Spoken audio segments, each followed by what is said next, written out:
Assalamualaikum warahmatullahi wabarakatuh. Bismillahirrahmanirrahim. Alhamdulillahirabbil alamin. Wa bihi nasta'inu ala umuri dunya waddin. Wassalatu wassalamu ala asyrafil anbiya wal mursalin wa ala alihi wa sahbihi ajmain, amma ba'd. Pertama-tama marilah kita panjatkan puji syukur kehadiran Allah Subhanahu wa taala yang pada sampai saat ini alhamdulillah kita masih diberi iman, kita masih diberi Islam, sehingga kita diberi nikmat oleh Allah Subhanahu wa taala berupa bisa menjalankan puasa Ramadan tanpa ada halangan suatu apapun. Selawat beserta salam semoga tercurah kepada junjungan kita Nabi Agung Muhammad Sallallahu Alaihi Wasallam. Semoga kita semua mendapatkan syafaatnya fid dini wa dunya hatta akhirah. Amin Allahumma amin. Di sini pada kesempatan ini saya ingin menyampaikan sedikit tentang materi toharoh dalam kehidupan sehari-hari. Jadi apa itu toharoh? Toharoh secara bahasa artinya adalah bersuci. Semua umat Islam itu wajib mengetahui tentang tata cara toharoh atau bersuci, karena semua kegiatan ibadah yang kita lakukan pasti ada hubungannya dengan bersuci. Contohnya wudhu. Wudhu itu hukumnya sunnah, tetapi wudhu bisa menjadi wajib apabila kita akan melaksanakan sholat. Karena apa? Salah satu syarat sahnya sholat, kita harus suci dari najis dan hadas. Oleh karena itu penting bagi setiap umat Islam mengetahui tentang tata cara toharoh atau bersuci. Di sini disampaikan seperti firman Allah Subhanahu wa taala, "Innallaha yuhibbut tawwabina wa yuhibbul mutatahhirin." Sesungguhnya Allah mencintai orang-orang yang bertaubat dan Ia mencintai orang-orang yang suci, bersih baik dari kotoran jasmani ataupun kotoran rohani. Al-Quran Surah Al-Baqarah ayat 222. Untuk urusan bersuci meliputi beberapa perkara. Yang pertama, alat bersuci. Jadi alat bersuci itu ada beberapa. Yang pertama adalah air, tanah, batu dan sebagainya. Yang kedua, kaifiat atau tata cara bersuci. Bagaimana atau tata cara bersuci? Bagaimana setelah kita buang air kecil agar kita tetap bisa suci, bagaimana tata caranya?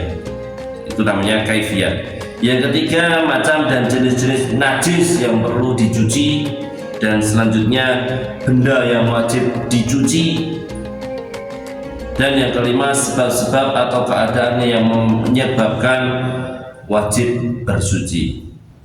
Adapun untuk bersuci sendiri itu ada dua bagian. Yang pertama, bersuci dari hadas dan bersuci dari najis. Ya, kita akan bahas tentang tata cara bersuci. Yang pertama, bersuci dari hadas. Yang kedua, bersuci dari najis. Apa itu bersuci dari hadas? Bersuci dari hadas, bagian ini tertentu dengan badan seperti mandi. Contohnya bersuci dari hadas itu mandi, wudhu, tayamum dan sebagainya. Adapun bersuci dari najis itu seperti semua yang ada di badan, pakaian dan tempat kita itu harus suci dari najis. Najis itu kotoran, seperti itu. Adapun untuk macam-macam alat yang digunakan bersuci tadi ada beberapa. Yang pertama air. Air itu ada dua, ya, air suci dan mensucikan. Yang kedua, air suci saja tapi tidak menyucikan. Dan yang selanjutnya ada air najis. Air suci dan mensucikan itu bagaimana? Air itu suci tetapi bisa untuk mensucikan. Contohnya air sumur, air pump, air laut, air sungai dan sebagainya. Air suci tapi tidak bisa mensucikan. Contohnya air teh, air susu, air kopi, itu suci, bisa kita untuk minum tapi tidak bisa untuk mensucikan, tidak bisa untuk berwudu. Yang ketiga, air yang najis atau kotoran itu contohnya sangat banyak, air seni dan sebagainya. Pada kesempatan ini saya akan membacakan tentang apa yang sudah disampaikan dalam kitab Safinatun Najah. Yang pertama berkaitan dengan wudhu. Wudhu itu sangat penting. Wudhu itu hukumnya sunnah, tetapi orang akan melaksanakan sholat, wudhu menjadi hukumnya wajib. Jadi apabila orang melaksanakan sholat, wudhunya tidak sah, maka sholatnya juga akan menjadi tidak sah. Berikut akan saya bacakan. Bismillahirrahmanirrahim. Faslun tawi iku fasal suci furudul wudu'i tawi piro-piro fardune wudu. Iku sitatun ono 6 al awalu tawi kang awal iku aniyatun niat. Asani tawi kaping dune iku ghuslul wajhi masuk rai. Wa tsalitsu tawi kaping telune iku ghuslul yadaini masuk tangan loro ma'al mirfaqaini ing dalem sertane sikut loro. Jadi yang namanya fardunya wudhu yang harus dilaksanakan pada wudhu itu cuma ada 6. Yang pertama niat. Niat dilaksanakan dibarengkan dengan ghuslul wajhi, membasuh rai. Kalau di sini disampaikan adalah ghuslul wajhi, masuk rai. Ada waktu kita membasuh muka itu kita sekalian membaca niat wudhu. Niat itu ada dalam hati, adapun dalam lisan itu hukumnya sunnah. Nawaitul wudu'a li raf'il hadatsil asghari fadlillahi ta'ala. Sambil membersurai kita membaca niat. Setelah membaca niat dan membasuh muka, rukun wudhu yang selanjutnya adalah membasuh tangan, kedua tangan. Di sini disebutkan ma'al mirfaqaini bareng sing dalem sertane sikut loro sampai sikut. Berarti pada waktu wudhu harus sampai sikut. Ar-rabi'u tawi kaping 4 iku masnu syai'in musab suwiji-wiji minar ra'si saking sirah. Setelah membasuh kedua tangan, kanan dulu baru kiri, terus membasuh sebagian kepala. Oke, sebagian kepala, bukan semuanya tapi sebagian kepala. Al-khamisul tawi kaping 5 iku ghuslur rijlaini masuk sikil loro ma'al ka'badaini ing dalem sartane polok loro.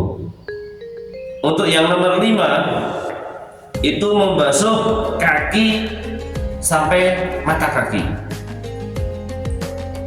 Nah, dari kaki sampai mata kaki, kanan dan kiri. Was asadisu tawi kaping 6 iku tertibu urut-urut. Dan yang terakhir rukunnya wudhu yang harus dilaksanakan pada waktu wudhu adalah tertib. Tertib itu kalau bahasa Indonesianya urut-urut, berurutan. Mulai dari niat, yang pertama harus niat.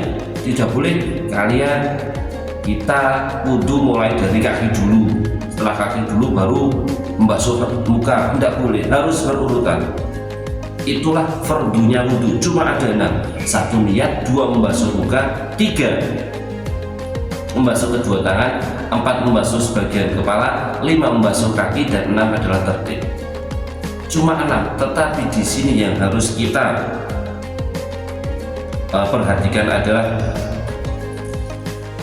apa toh batasannya muka itu, batasannya tangan bagaimana, batasannya kepala bagaimana, batasannya kaki bagaimana. Kita akan bahas bersama-sama.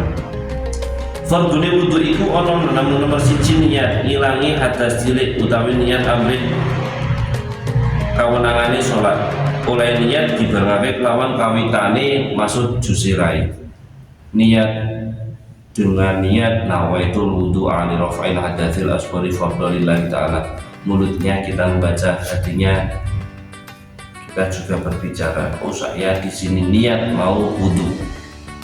Nomor loro masuk rai tumeka batese.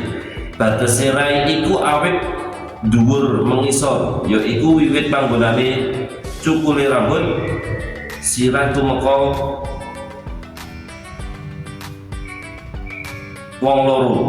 Dene ngunjure antarane kuping loro lan uga wajib masuk rambut kang ana ing batese rai kaya iti-iti janggote sinom lan sepadane. Maksudnya seperti ini, batasannya muka adalah mulai dari atas sampai bawah, kanan sampai kiri, ini semua harus terkena air wudhu.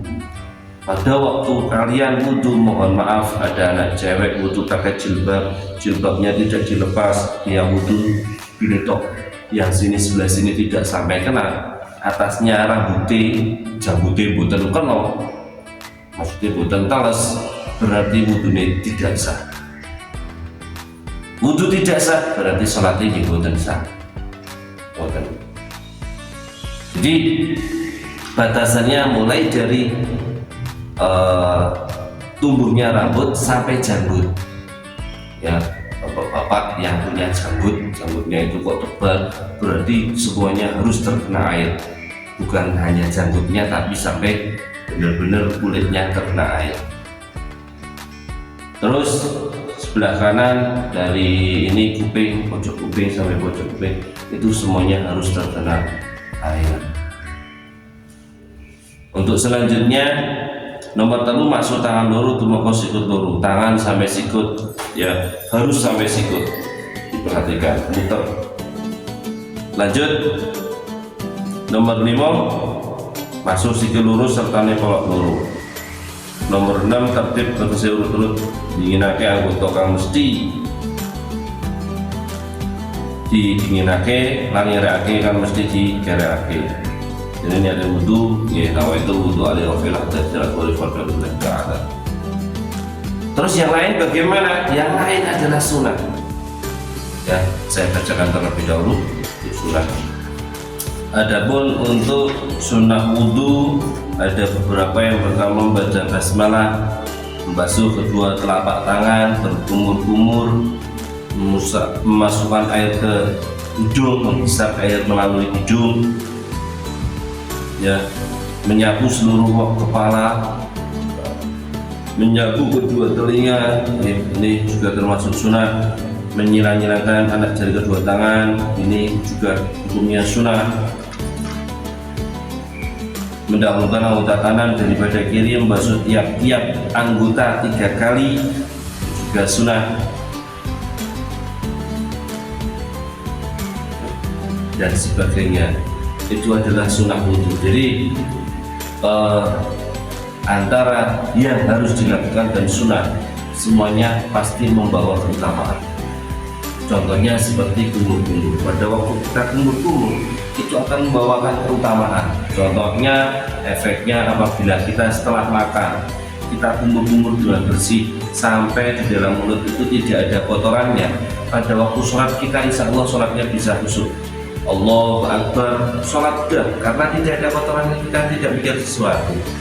Tapi contohnya seumpama kita habis makan yang enak-enak, daging contohnya, kita makan daging, setelah makan daging tidak terasa ada daging yang terselip di antara gigi.